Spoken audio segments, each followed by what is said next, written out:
Welcome to Thriving Through, the podcast that pulls back the curtain on the world of independent consulting and shows you exactly what you need to do to build a successful consulting practice.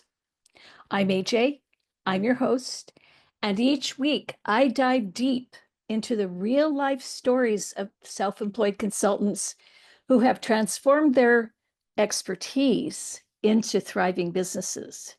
Now, this isn't about glossy success stories or overnight miracles.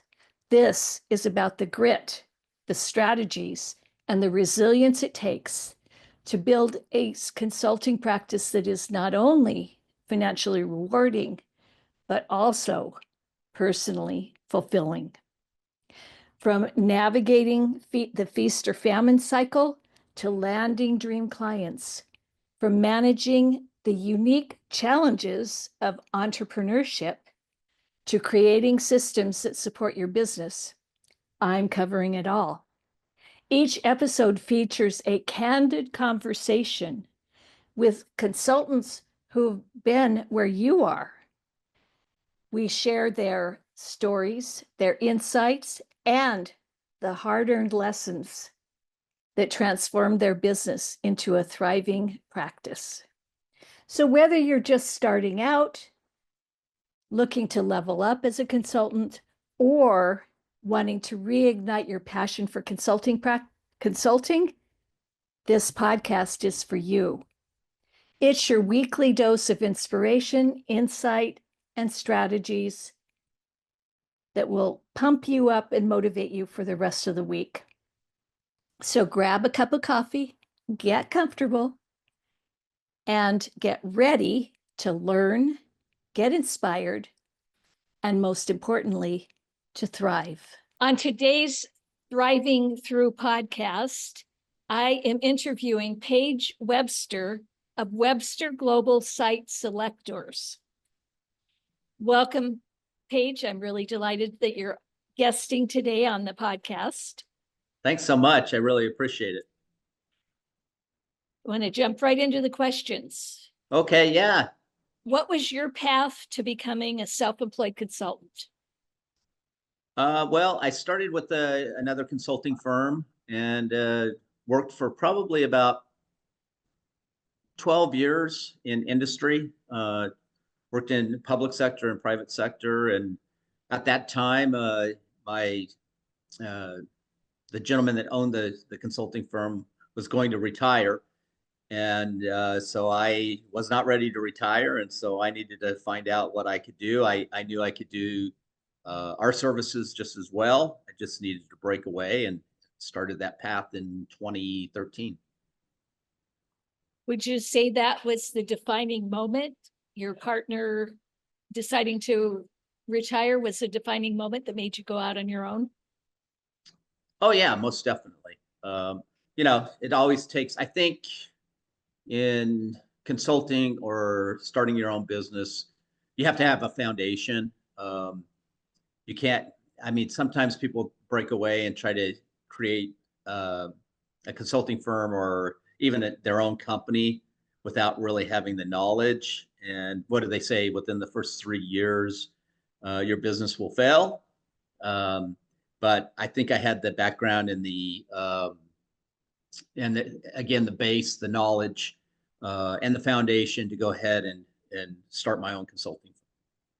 So you started with kind of a leg up when it comes to being an independent consultant because you were already an experienced consultant. Correct. Yeah. Okay.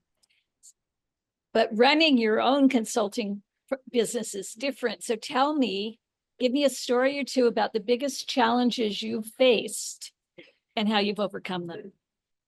Well, you always think, whether you're running a business or your own consulting firm, that you're going to make it big right off the top, and it's always taking small steps. But my first day out of the box of announcing our consulting firm, my vision was to have a sign on the side of the building and competing with a large site selection consulting firm like Deloitte or PwC, And that doesn't always happen.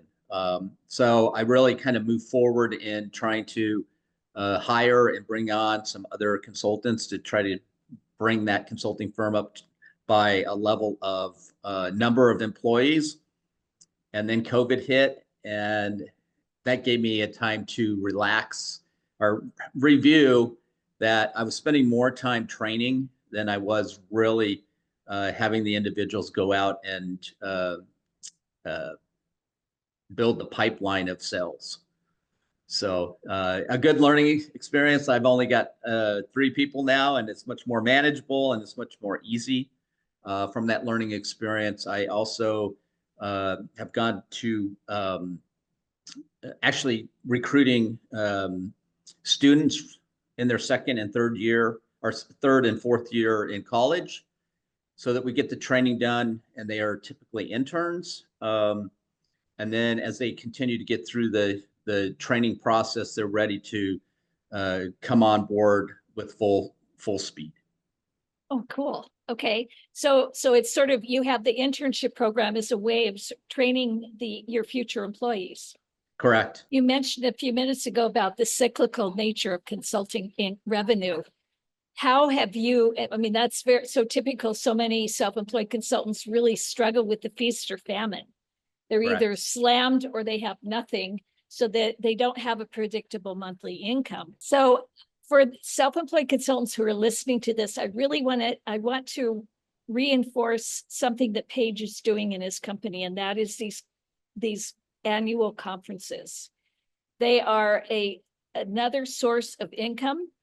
They are a way to get away from feast or famine, and they are a wonderful lead generator and intel generator. So that is really important for self-employed consultants to think about, is what kind of money, what kind of services, products can I offer that are not just me dollars for money.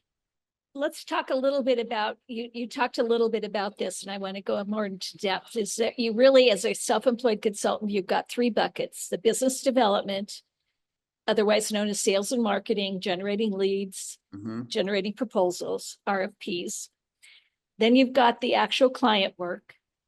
Correct. And then you have the running of the business, because it is a business. So you've got taxes and invoicing and following up on invoices and all of the business stuff.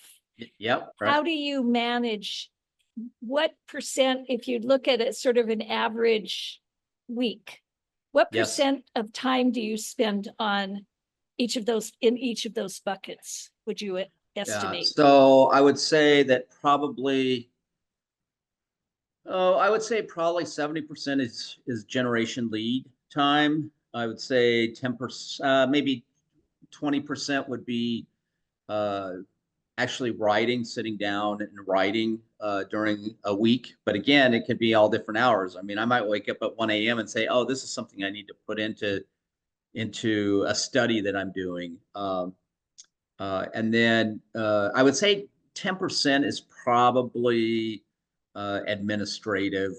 Looking at your daily and weekly schedule, do you have specific times of the week, for example, that you do the admin, or specific times of the day that you do the sales and marketing? Yeah, it's kind of interesting. I used to do kind of the normal, oh, I'm not going to make sales Monday or Friday. Most people are out. So those were the days that I would do administrative or do, the actual portion of the work of writing. But I've kind of changed that around a little bit. And I've noticed that some people sometimes are in the office on a Friday and they don't have a lot of people bombarding them. And so actually you get, you actually can make those contacts, and it does work on a Friday. So I've kind of shifted the administrative to, sometimes it's after hours too. It's, after the 5 o'clock hour, or after dinner, that you sit down and you actually do more of the administrative side of things. I find myself, because we're doing a lot of international stuff, that, early in the morning, or towards the end of the evening is when my calls or my sales calls are, and then the middle of the day it's less.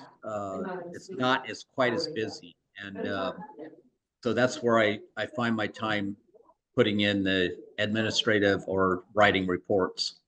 Okay, the actual client work. Yes, yeah. Is your consulting practice delivering the lifestyle you dreamed of? Uh, when you're younger, your lifestyle is a little bit different.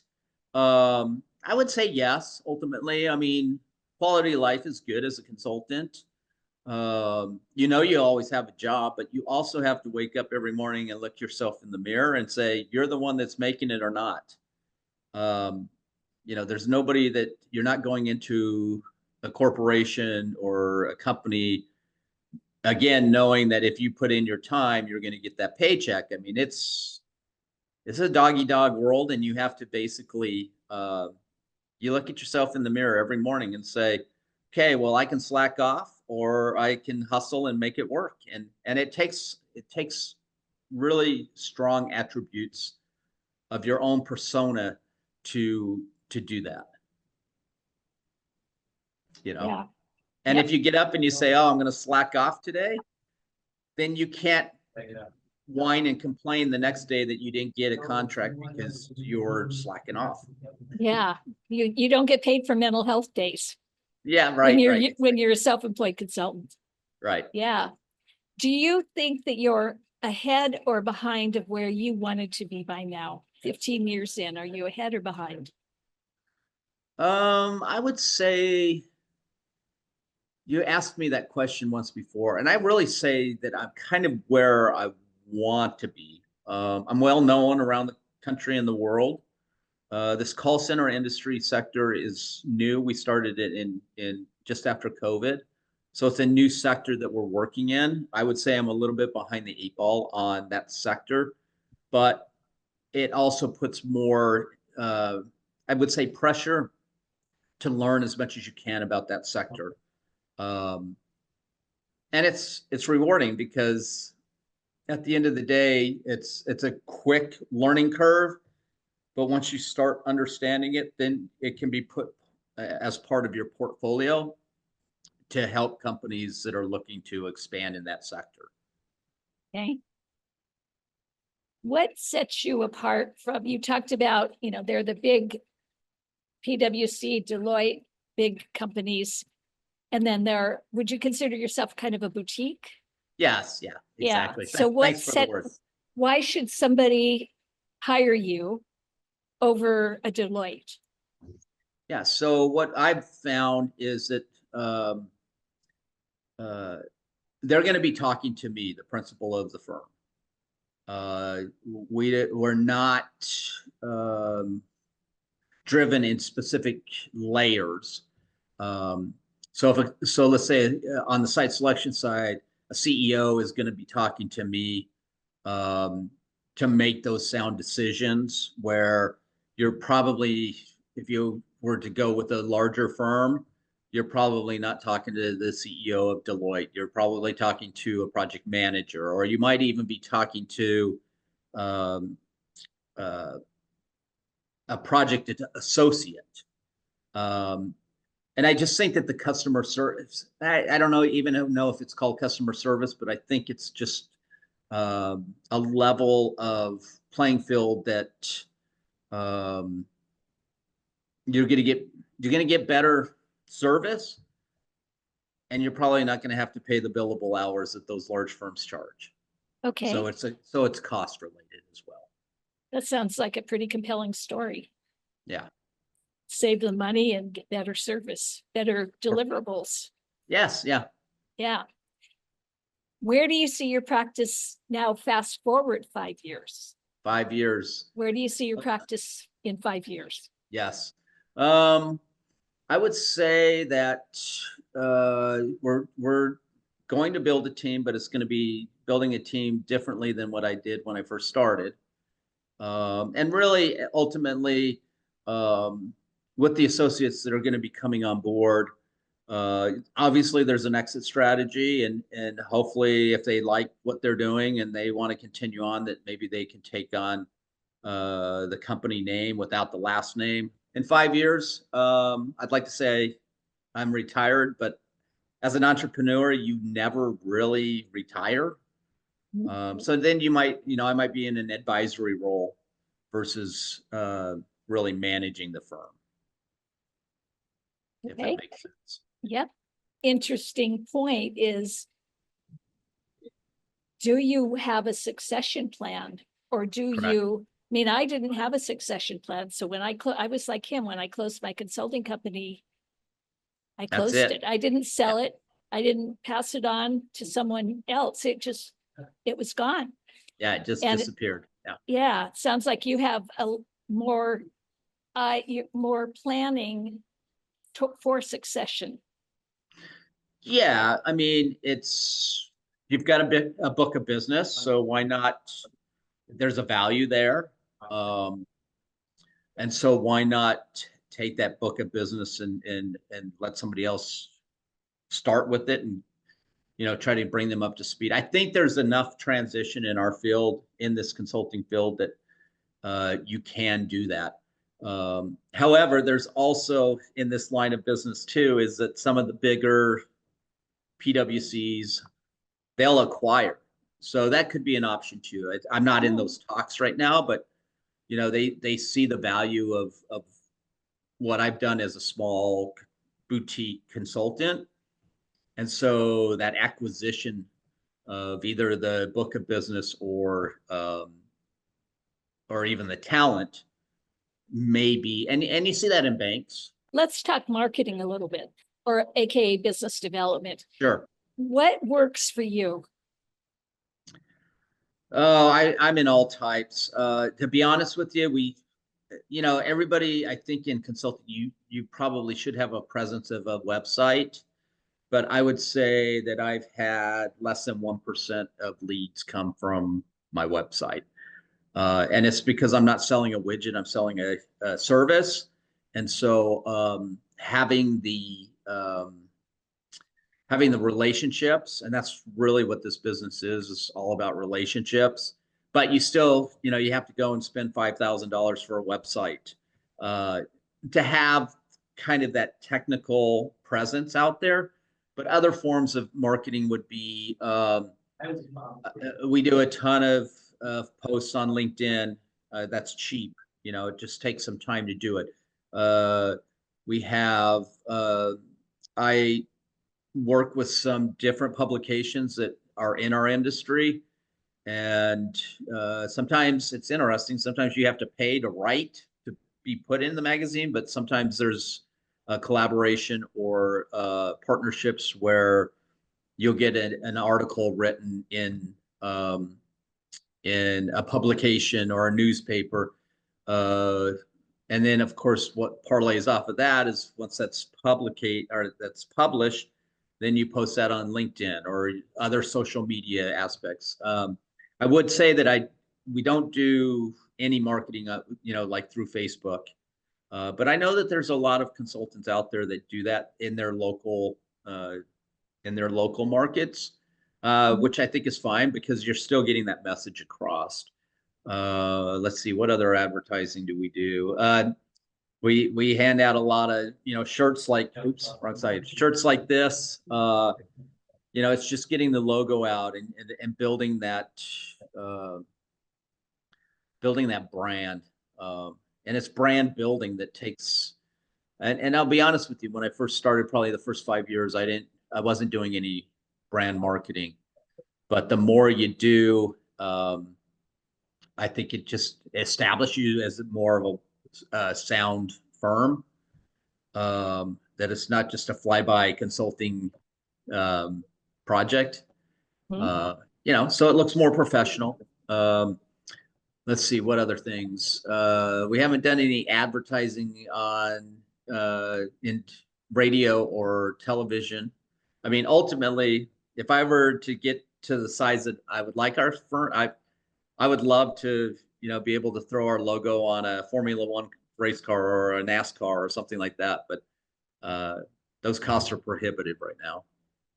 Yeah. And you'd be reaching a whole lot of people that aren't your target audience. Correct. Yeah. Yeah. It sounds like you talked about the spreadsheet that you develop a spreadsheet for companies that are expanding, which is a way of determining who might be in the market for site selection.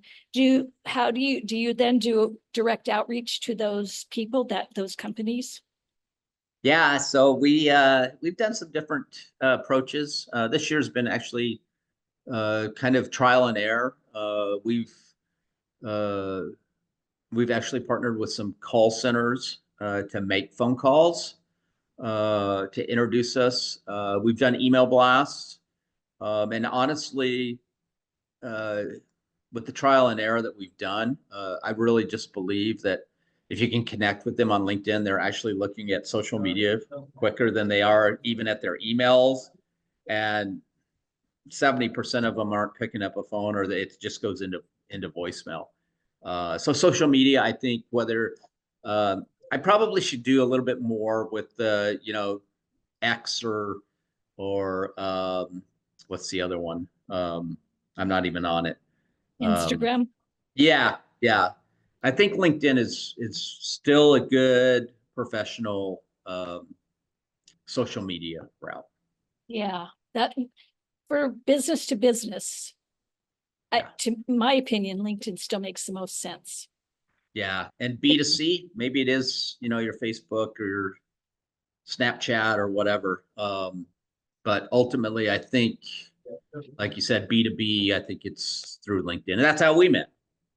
So, Yes, exactly. So I have a question. A lot of consultants fail to create profitable businesses. And a lot of self-employed consultants, the failure rate is similar to small businesses in general, that a lot of small self-employed consultants don't last past 5 years at the most. right. Why do you think consultants fail to create a profitable business?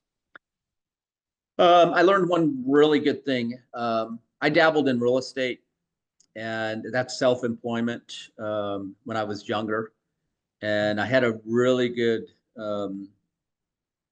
professor or teacher that told me you take uh, 20% of the revenue that you generate and you put that into savings of your income. Okay.